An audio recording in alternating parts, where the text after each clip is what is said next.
Huh. Well, between that and the fact that I barely talk, I guess, you know, I didn't even notice this because I don't pay attention to stuff like this, but I had a surgery done on my mouth. I got 12 stitches in my upper lip and a bone graft in my upper jaw. Because one of the sacrifices I made for life was dental maintenance during the time of building my business. It's a choice, I'm not whining. So anyway, come to find out my nases are half plugged up while the operation went clear up into my... None of that matters to anything except I apologize if I sound like a... I didn't even know it till I proved some of these videos. And I'm like, man, you sound like you got something stuffed up your head. Well, I kind of do. But here we are. We're back. I just wanted to go through a little bit because this thing got out, and I wanted to show you some of the things that can be... When this gun came in, this is a really well thought out, well designed, and well done system. Base system. It's got a pin in the middle. That's the biggest thing right there, is that pin. That pin is a huge deal. That means that when this thing's torquing around, because it makes, I don't know, I'm going to guess this gun probably makes some 6 tons of energy. And that energy goes all over the place, not just out the barrel. Now you put a big old heavy 3.5 pound scope on these, like, I don't know. That's just the way it is. This gun behind me's got a Genesis on it, and it weighs more than that. One of my other big guns here, big hunting guns, has got a Terminator on it. It's a 1,400 yard quarter MOA. We'll watch it shoot one of these days. The Terminator's another one. I put Schmidt and Benders on for people that are over 3 pounds. The reason that's an issue is because these guns go on the YouTube, go on the internet and watch some videos from the high-speed guys. Watch them shoot an AR, watch them shoot a bolt action, watch them shoot, watch and see what happens when a rifle is fired. It flexes up and down like, you know, you're going to see a 1/2 inch of flex. The point is it rips these right up. It just shreds the mounting system on normal guns. So this is a great mounting system. But still, like anything else, if you go to build an engine and you don't know how to properly clean, degrease, flatten, roughen, prep, gasket, and then torque your head bolts, you're never going to get a head gasket to seal. Every kid that's ever rebuilt a motor has blown a head gasket or two on their first ones because, well, they might go back in and reuse the bolts. They might have just scrubbed it up. They might have just scratched it off with a paint scraper. There's all kinds of assembly to... Here's one of the things that's important here. Gun guys are crazy about blind holes. I think blind holes are feeble, but that's just me. So these holes are blinded. And this particular hole, when I first took this thing apart, only had about 2.5 threads in it, and it had a big old long screw like this in it, and it was bottomed out. So I took these off. Basically what I do is I take each screw out when I'm disassembling something or assembling it. Right now I'm assembling, and right now I have motion. I have monkey motion in there. So I take this down gently and I keep with the monkey motion, and I say, hey, does it quit making monkey motion before it bottoms out? And the answer on this one is, hear it? No, it does not, and it's pretty well bottomed. So I pull this back up and I go, okay, is that the shortest of the screws that have been modified to fit this thing? And the answer is no. So I didn't do any of this ahead of time. This is just me videotaping along. So I'm going to have to take this back out. I've got enough screws in there. I'm going to have to take this back out and give it a tiny, and because of the way we've milled this, we've lost some of our, you'll notice this hole here is smaller than this hole. I've still got a lot of meat here. But I'm going to actually have to take this out and set it up and give it a little bit of clearance right here so that this screw can go all the way down through. You know, if I was smart like that and if I was a real tuber, I wouldn't be showing this stuff in real time. I didn't bore you with milling this rail, or the setup, or how I got the 25 MOA that I chose, because these are just simple milling procedures and there's no reason to. But this kind of stuff is just, it's things to look, it's like an engine assembly video.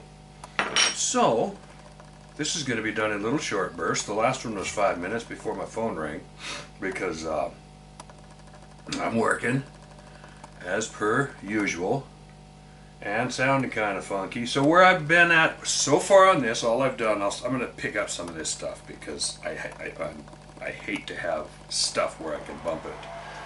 I'll throw this out, that this is what I've degreased it with. This is not an endorsement in any way. This is the product, the product line that I'm trying out right now to degrease for epoxies. I've used a lot of different things. I've used, my standard until now was MEK. Here's my problem. This gun is Cerakoted. I don't get along with paint very well. I know there's people out there that believe to the bottom of their soul that Cerakote is tougher than woodpecker lips, and it's good, and it's this, and it's that. There's also people that believe that it's really thin. I one time put together, and I'm going to use a name here because Borden's accuracy makes a very nice tight action. I put together a rifle for a guy in a 300 WSM on a Borden's accuracy rimrod. I don't remember which one it is, but it's had some kind of a coating on the bolt that made it slick, and it was a good setup. And I brought it into a local certified and licensed Cerakoter. There are 3 of them within about a 70-mile radius here that have gone to the class, and they're all that. So I brought this thing in and I said, guys, one thing you need to know, this is not your basic Remington. I do not want one stitch, not one fleck, no overspray inside this action. I want nothing on the bolt. I don't even want to leave the bolt here, but I'm going to, because you told this guy. Basically, I set up a meeting with the client, the guy I built the gun for, so that he could meet and be comfortable with these people. Well, they fed him a whole line of poo. They wanted to do everything inside out and upside down, because Cerakote is the best and the slickest, and it's better than anything else. I said, don't let any get inside the action. But they talked him into doing the bolt handle. Got to do it to make it look good. Oh, yeah. So, I had to leave him the bolt. Long story short, they got overspray in the action, and it cost us hours of time. I spent a couple of hours hacking this stuff off, and then I just gave it to the client, who luckily was kind of a friend, became a friend in the long term. We're just getting to know each other, and I said, hey, start scrubbing, man. I don't know what to tell you. Stuff is impervious to most solvents. We couldn't find anything to cut it, but you're just going to have to abrade it off of there. Finally got it down to where the bolt would close,